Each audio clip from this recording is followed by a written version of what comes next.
কলেজের ভাই ও বোনেরা, আপনারা সকালে কেমন আছেন? আশা করি ভালো আছে।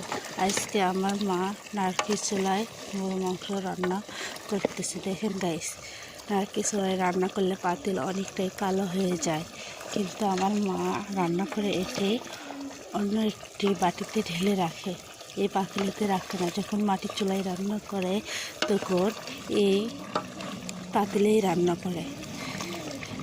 এই পাতিলটি রান্না করতে করতে অনেক পুরাতন হয়ে গেছে আর কালি দিয়ে ভরে গেছে, সেই জন্যে প্রায় এই পাতিলেই রান্না করে, অন্য অন্য পাত্রীতে ঢেলে নেয়। আর নারকেল চুলায় রান্না করলে খেতেও অনেক মজা লাগে। সব তরকারি, বিশেষ করে গরু মাংসটি খেতেও আরও বেশি মজা লাগে নারকেল চুলায় রান্না। আর আমার ভিডিওটি ভালো লাগলে আপনারা লাইক করবেন, কমেন্ট করবেন, আর বেশি বেশি করে আমার চ্যানেলটিকে সাবস্ক্রাইব করবেন।